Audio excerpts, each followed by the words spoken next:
बहनों ने देखा, उन्होंने भी कहा, अरे बहनाओ, आओ आओ, आपका स्वागत है। हमने सुना कि आपको निमंत्रण नहीं दिया, ये तो बहुत गलत किया, पर आपने ठीक किया कि आप आ ही गए।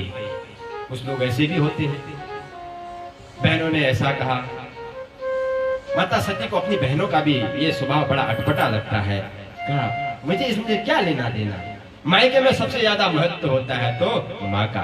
माँ है तो मायका है, फिर तो कौन पूछता है महाराज, फिर तो उनको मालूम ही आप लोगों को, मायके में सबसे ज्यादा महत्व होता है तो माँ का। यदि सती के न आने की यदि पीड़ा थी तो माता उनकी माँ को ही थी।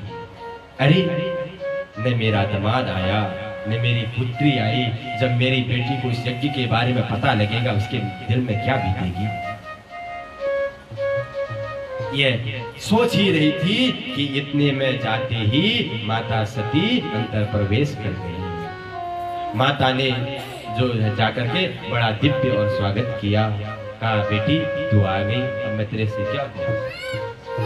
अंततोगत्वा माता सती ने कहा, मुझे पिताजी से मिलना चाहिए। आखिरकार पिताजी ने इतने बड़े महान यज्ञ को इतने आसानी से कैसे ले लिया और हमारे साथ इतना बड़ा कटु व्यवहार कैसे कर दिया। मुझे पिताजी से मिलना चाहिए। माता सती पिताजी से दक्ष से मिलने के लिए गई। दक्ष से मिलने जैसे ही जाती है, शिव संबंध होने के नाते मुंह मोड़ लेता है दक्ष। माता सती अभी घूंट पी गई, अपमान का घूंट पी गई। चलो माता पिता है, डांट दिया तो क्या हुआ, अपने माता ही पिता ही तो है, चलो छोड़ो। अब जैसे ही यज्ञशाला पर चारों तरफ दृष्टि घुमा करके देखा, छोटे से छोटे देवी देवताओं के भी स्थान पूजन में दिया हुआ है, पर देवादिदेव महादेव का कहीं भी कोई स्थान ही नहीं है। अब तो माता सती इस अपने पति के अपमान के घूंट को पी नहीं सकी। अब तो आग में ज्वल उठी, प्रज्वलित होती, आंखों से अंगारे बरसने लगे और अनेक प्रकार के शब्द बोलने लगी। अरे दक्ष कहीं के, तुझे अपने पद का अभिमान क्या हो गया, आज तू इतना मदांत हो गया है।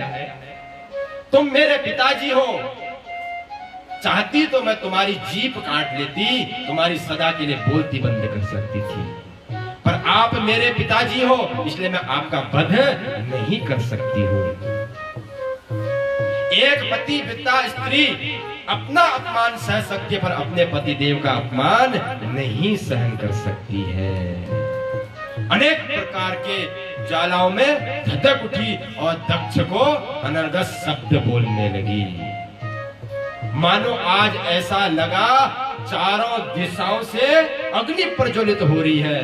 दक्ष कांप उठा, यह क्या हो गया है, और माता सती के आंखों से अंगारे बरसने लगी।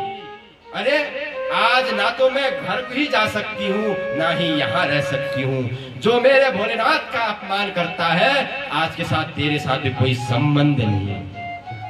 कोई मुझे शिवद्रोही कहे, दक्ष की कोई मेरे को बेटी कहे, इसलिए तेरा नाम मेरे साथ जुड़े, सर्वथा के लिए मैं ये संबंध ही समाप्त कर डालती हूँ।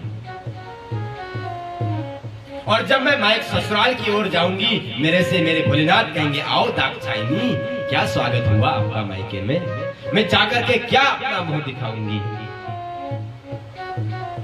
अरे अपनी स्वामी का अपमान करने वाले और शास्त्रों का अपमान करने वाले की जीभ काट लेनी चाहिए। यदि इतनी भी तुम्हारे पास सामर्थ्यता नहीं है, कर्णो पिदाय निर्यात, कान बंद करो और वहां से निकल लो चुपचाप। कोई स्वामी की निंदा करे, अपनी पति की निंदा करे और शास्त्रों की, अपने धर्म की कोई निंदा करे, या तो उसको वहीं पर समाप्त कर डालो, उसकी जीभ काट डालो सर्वथा के लिए। या फिर इतनी भी तुम्हारे पास सामर्थ्यता नहीं है, कर्णो पिदाय निर्यात, कानों में उंगली डालो और वहां से निकल के चले आओ। ना तो मैं आपकी जीभ ही काट पाऊंगी, ना ही मैं उंगली ही डाल पाऊंगी, क्यों तुम मेरे पिता हो, और ना ही मैं वहां जाऊंगी। कोई मुझे दाक्षायणी करके कोई मेरे को पुकारे, यह मैं सहन नहीं कर सकता। अब तो माता पार्वती क्रोध उठी। अरुद्र भागम तमवेक्षिचाधरम पित्रा च देवे कृतहेलनं विभो अनाधितायाज्ञ दिशस्य धीश्वरी चुकोपलोकान्यवधस्य तिरुच्छता अतस्तवोत्पन्नमिदं कलेवरम् न धारिष्येऽसि काण्ठिगार्हिणा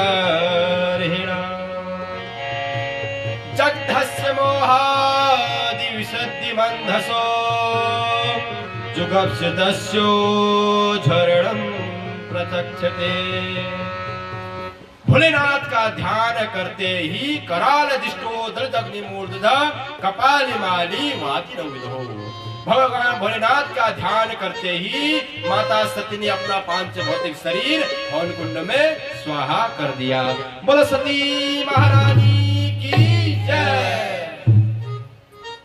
जब स्वाहा हो गया उधर से नारद जी ने दौड़ लगाई कैलाश की ओर। कहो भोलेनाथ कैसे आना हुआ? बम भोले बोलो नारद जी कैसे आना हुआ?